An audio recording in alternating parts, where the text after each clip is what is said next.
జ్యువెలరీలో వడ్డానం Mela October 4th నుంచి 12th వరకు ఫ్లాట్ 9.99% విఏ ఆఫర్ మీకోసం.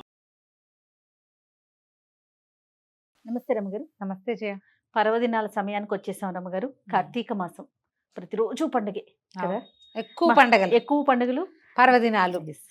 నాకు ఎక్కువగా ఏమనిపిస్తుంది అంటే ప్రతిరోజు మీరు కనిపిస్తారు ఉదయాన్నే. కార్తీక మాసం అనగానే కార్తీక పురాణం గత 5 ఏళ్ల నుంచి చేస్తున్నాము. ఇది 5వ సంవత్సరం. ప్రతి సంవత్సరం ఏ సంవత్సరం కూడా మిస్ చేయకుండా మన వాళ్ళు పాతవి కొత్తవి అన్ని వేసేసుకుంటూ ఉంటారు పిల్లలు. బట్ ఏ సంవత్సరానికి ఆ సంవత్సరమే కొత్తగా చేసుకుంటాం.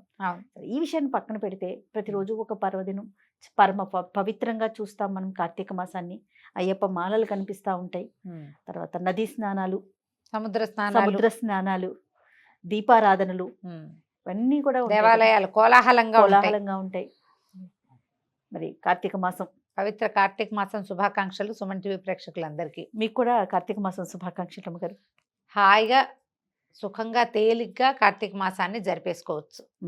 కష్టంగా బరువుగా అమ్మో అలా కూడా జరుపుకోవచ్చు, అలా కూడా చేసుకోమంటారా? అలా కూడా చేసుకోవచ్చు. మీరు కష్టంగా బరువుగా చేసుకోవటము సులువుగా చేసుకోవటం పూర్తిగా మీ చేతుల్లోనే ఉంది. 5-6 ఆధ్యాత్మిక గురువుల్ని ఫాలో అవ్వకుండా ఓ గురువు, ఓ వాక్యం లేదా ఒక విధానం మన ఇంట్లో ఉన్నది. మనం ఏటా పాటించేది. కొత్త వాటి జోలికి వెళ్ళొద్దు, ఏ కొత్తది వెళ్ళొద్దు. మన పురాతనంగా మన పెద్దలు ఏం చేశారో అది లేదా ఒక గురువు గా పెట్టుకోవాలండి. ఒక ఆధ్యాత్మిక గురువుతోటి ముందుకెళ్ళండి. ఏదైనా సరే మీరు దీంట్లో సింపుల్గా చేసుకోగలిగేది. కార్తీక పురాణంలోనే మనకి ప్రత్యేకంగా కొన్ని విధానాలు చెప్తారు. ఏమిటి? స్నానం, జపం, దీపం, దానం, ఉపవాసం. దీంట్లో దేవాలయ దర్శనాలు ఉన్నాయి, తీర్థాటన ఉంది, నదీ స్నానము, సముద్ర స్నానము ఉన్నాయి. ఏదైనా చేయొచ్చు. మనకి ఇప్పుడు సిటీలలో టౌన్లలో ఉండే వాళ్ళకి నదీ స్నానాలు గిది స్నానాలు కుదరకపోవచ్చు. ఒక్కరోజు అవకాశం కుదుర్చుకుని వెళ్ళరండి. మనం ఏం చేస్తున్నాం, ఈ మన అక్షయ తృతీయ వచ్చినా లేకపోతే ధన్తేరాస్ వచ్చినా బంగారం కొనుక్కోవడానికి పరిగెట్టాలా. మనం ఎంతో కొంత కొనాలనుకుంటామా? అలాగే నదీ స్నానం తప్పనిసరిగా చేయవలసిన ఆవశ్యకత మనకి ఉన్నది కాబట్టి ఈ నెలలో డెఫినెట్గా చేసి తీరాలి అని పెట్టుకోండి. మన దగ్గరలో ఏ నది ఉంటే ఆ నదికి వెళ్ళిపోండి. ఒక్కరోజైనా నదీ స్నానం చేయండి. ఏ ఫ్రెండ్ ఇంట్లోనో బావి ఉందంటే వాళ్ళ ఇంట్లో ఓ రాత్రి పడుకుని తెల్లవారుజామున వాళ్ళ ఇంట్లో బావి స్నానం చేయండి. వాపి కూప తటాకాదుల్లో స్నానం చేయాలి. ఈ కార్తీక మాసంలో నీటి యందు గంగ ఉంటుంది. అది భూ సంబంధమైన జలాలలో. మనకు వంటలో వాటర్ బోర్ ఉంది, చక్కగా బోర్ మోటార్ ఆన్ చేసి పోసుకోండి నెత్తి మీద. ట్యాంక్ వాటర్ కాకుండా అదేలేండి నిల ఉన్న నీరు వచ్చినవి, అవి కూడా భూగర్భంలో నుంచి వచ్చినవే రకరకాలు, కాకపోతే నిలవ పడిపోతాయి. అలా కాకుండా ఫ్రెష్గా అది వస్తున్నప్పుడు పోసుకోవాలి, అప్పుడు మంచిది. ఇది కార్తీకం పూర్తిగా ఆరోగ్య మాసం. ఈ జనరల్గా ఆరోగ్య మాసం అని మాటకు చెప్పుకున్నా కూడా ఇప్పుడు అనారోగ్యాలు వచ్చే కాలం చేయ. కార్తీక మార్గశిరాలు ఇవి చాలా తీవ్రమైన అనారోగ్యానికి గురి చేస్తాయి. వెదర్ మారిపోతుంది, మరణాలు ఎక్కువ సంభవిస్తాయి. మనకి మార్గశిర మాసంలో చాలామంది డిసెంబర్లో పోతూ ఉంటారు, పెద్దవాళ్ళు కూడా. డిసెంబర్లో ముంచుకొచ్చేస్తుంది.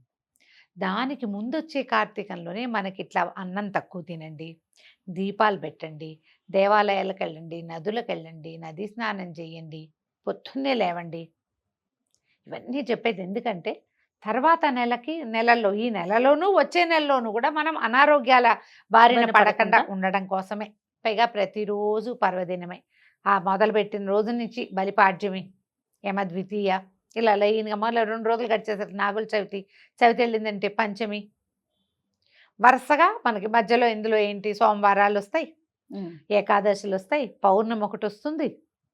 ఇవన్నీ ప్రత్యేకమైనవి. ప్రతిరోజు మనకి సోమవారం కుదరలేదు, పౌర్ణమి కుదరలేదు, ఏమీ కుదరలా.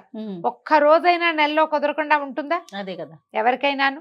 ఆ ఒక్క రోజైనా తెల్లవారుజామునే సూర్యోదయాత్ పూర్వమే స్నానం చేయండి. ఎక్కడైనా అవకాశం ఉంటే ఒకరోజు, అన్నీ ఒకే రోజు చేయలేవు. ఓ రోజు స్నానం చేస్తావు, ఇంకో రోజు దేవాలయానికి వెళ్ళు, ఇంకో రోజు నది స్నానానికి వెళ్ళు, ఇంకో రోజు దీపదానమో ఏదైనా చేయి, ఇంకో రోజు దీపారాధన చేయండి. ఏదో ఒక రోజు ఉపవాసం ఉండండి. బ్రేక్ఫాస్ట్ కుదరలేదు, లంచ్ కూడా సరిగ్గా కుదిరేలాగా లేదు. ఇది కార్తీక మాసం కదా, ఈ పూటకు మానేసి చీకటి పడ్డాక తిందామని దేవుడికి ఒక దండం పెట్టుకోండి, ఓం నమః శివాయ అనుకోండి, అయిపోయింది కార్తీకం సుసంపన్నం. ఈజీగా చేసుకునేది ఇది. నేను ముందే చెప్పా కదా 2 పద్ధతులు ఉన్నాయని. అవునవును. ఏది కుదిరితే అది. బ్రేక్ఫాస్ట్ స్కిప్ చేసేసాము అనుకోకుండా, లంచ్ కూడా కుదరలేదు, ఏదో పళ్ళతో సరిపెట్టుకోవాల్సి వచ్చింది, అఖండమైన అద్భుతమైన ఉపవాసం అయినట్టే. ఇది కార్తీకం అన్న మతి ఉండాలి మనకి, చాలు. దీపారాధన పొద్దునో సాయంత్రమో ఏది కుదిరితే అది చేసుకోండి. సాయంకాలాలు సంధ్య దీపాలు పెట్టడము, సాయంత్రం అయ్యేసరికి దీపం పెట్టడం, తులసమ్మ దగ్గర దీపం పెట్టడం, రావి చెట్టు దగ్గర దీపం పెట్టడం, లేదా తులసి చెట్టు దగ్గర పెట్టుకోవటం, ఉసిరి చెట్టు దగ్గర దీపం పెట్టడం. నెల రోజులు మీరు తులసి దగ్గర కానీ, ఉసిరి చెట్టు దగ్గర కానీ, రావి చెట్టు దగ్గర కానీ దీపారాధన చేస్తే దేవాలయంలో ఒక్కసారి చేసిన అద్భుతమైన ఫలితం లభిస్తుంది. కార్తీకమంతా ఆవునేతి దీపారాధన చాలా విశేషం. శివప్రీతి కోసం, కేశవ ప్రీతి కోసం చేస్తాం. ఇప్పుడు ఏం చెప్తారు, కార్తీకంలో కార్తీక దైవం ఎవరు? దామోదరుడు. అవును, భగవంతుడైన కృష్ణ పరమాత్మ దామోదర స్వరూపంలో ఉన్నటువంటి దాన్ని చేసుకుని, అవే కాకుండా దామోదరుడు అంటే విష్ణువు. దామోదర ప్రీత్యర్థం శివారాధన చేయబడుతుంది ఇప్పుడు.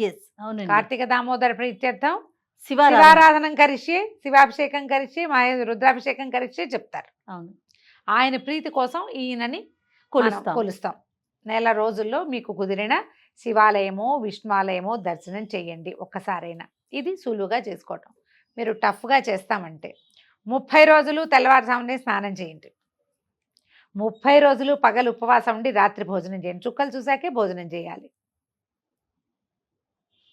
30 రోజులు ఎవరితోటి పోట్లాడద్దు, గొడవలకి దిగద్దు, ఎవరితోటి ఎట్టి పరిస్థితుల్లోనూ. ఇది టఫ్గా చేయటం. చేసేవాళ్ళు ఉన్నారు కదా చాలా మంది ఉంటారండి. కార్తీక నక్తాలు చేస్తారు. నెల రోజులు పగలు ఉపవాసం, రాత్రి భోజనం. లేదా ప్రత్యేక దివసాలైనటువంటి ఈ మన సోమవారాలు, ఏకాదశి పూర్తిగా ఉపవాసం ఉండి ద్వాదశి నాడు పారణ చేసుకోవటము. ఇలా మీ విశేషాన్ని, మీ వేలుని బట్టి కార్తీకాన్ని చక్కగా ముందుకు తీసుకెళ్ళచ్చు. దీంట్లో మీరు ఒక్క నదీ స్నానం, ఒక్క సముద్ర స్నానం, కార్తీక పౌర్ణమి సముద్ర స్నానం విశేషంగా చెప్తారు. మాఘ పౌర్ణమి, కార్తీక పౌర్ణమి, మా కార్తీకంలో మనకి చాలా విశేషం. అవకాశం దొరికితే చక్కగా మనకి హైదరాబాద్ వాళ్ళది చీరాల ఆ పక్కకి వెళ్ళి రావచ్చు.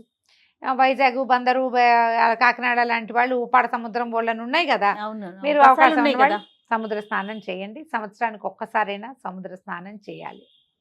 ఎవరెవరి అవకాశాన్ని బట్టి వాళ్ళు చేసుకోవచ్చు. దీంతో పాటుగా ప్రధానమైనది పురాణ శ్రవణం.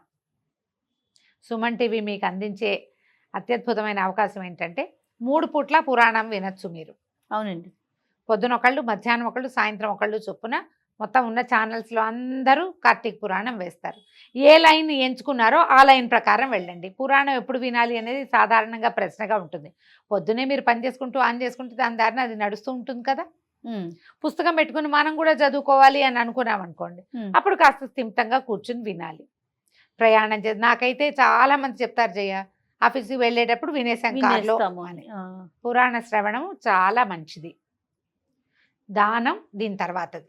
ఈ దానంలో మనం ఎన్ని రకాల దీపదానం చాలా విశేషం. దీపదానం అంటే జయ వెండి దీపాల్లో బంగారు ఒత్తులేసి దానం చేసేవాళ్ళు కోకొల్లలుగా చేస్తారు. ఇప్పుడు ఏటా దీపదానం చేసేవాళ్ళు కనిపిస్తారు. అంతే చేయక్కర్లేదమ్మా, ఏదైనా చేయొచ్చు. మీరు పిండి దీపం చేస్తామా, బియ్య పిండితోటి, అది ఒక పిండితోటి ఆ బియ్య పిండితో దీపం చేయండి. చక్కగా అందులో ఆవు నెయ్యి పోసి ఒత్తి వెలిగించి ఎవరైనా బ్రాహ్మణుడికి మంత్రపూర్వకంగా దానం చేయండి. దీపారాధన దాన ఫలితం లభిస్తుంది మీకు. వెండి బంగారపు ఒత్తులు మీ శక్తియుక్తుల్ని బట్టి, వాళ్ళు ఎవరో చేశారని మనం చెయ్యాలని ఏం లేదు, ఇలా చేసుకోవచ్చు. మీ శక్తిని బట్టి ఇత్తడి దీపాలు ఇవ్వదలుచుకున్నాము, ఇవ్వండి. పిండి దీపారాధన అద్భుతం, అదైనా ఇవ్వచ్చు. ఎవరైనా దానికి దక్షిణ ఇస్తావు నువ్వు, వెండి దీపమే ఇవ్వక్కర్లా, అదే దక్షిణ ఇవ్వు. వెండి దీపాలు నేను ముత్తైదువులకు కూడా దీపం ఇచ్చుకుంటాను అంటే అవన్నీ మీ ఛాయిస్, మీ ఓపిక, మీ శక్తిని బట్టి. లేకపోయినా పర్వాలేదు. దీంతో పాటుగా మనం ఇప్పుడు ఈ కాలంలో పువ్వులు, పళ్ళు, నువ్వులు, తర్వాత చలిబట్టలు, కంబళ్ళు అలాంటివి దానం చేస్తే మంచిది. వస్త్రదానం చాలా విశేషమైన ఫలితాన్ని ఇస్తుంది. చలికాలం కదా, ఈ కాలంలో ఎవరికైనా పడుకోవటానికి, పక్క వేసుకోవటానికి కానీ, కప్పుకోవటానికి కానీ ఏదైనా దానం చేస్తే మంచి ఫలితం ఇస్తుంది. ఇందులో పెద్ద చిన్న తేడా ఏమీ లేదమ్మా, ఎవరికైనా ఒకటే రకమైన ఫలితం. పాతది తీసిచ్చినా ఫలితమేనమ్మా, కొత్తది కొనిపెట్టాలని లేదు. మీ దగ్గర పాతది ఒక గట్టిది మందపాటిది ఉంది లోపల, ఎవరికైనా తీసి ఇవ్వండి, చలికాలం స్వెట్టర్లు లాంటివి కొనిపెట్టండి, అవి కూడా వస్త్రదానం కిందకే వస్తాయి. ఈ కాలంలో చేసే ప్రతి దానము అద్భుతమైన ఫలితాన్ని ఇస్తుంది. ఏ వేళలో కుదిరితే ఉదయం వేళలో దీపం పెట్టినా, సాయంకాల వేళల్లో దీపం పెట్టినా దీపారాధన ఫలితం లభిస్తుంది. మీకు ఏది అవకాశం ఉంటే అది చేసుకుని పరమ పవిత్రమైన కార్తీక మాసాన్ని సుసంపన్నం చేసుకోండి. తప్పకుండా రమ్మగారు. నమస్తే. నమస్తే జయ.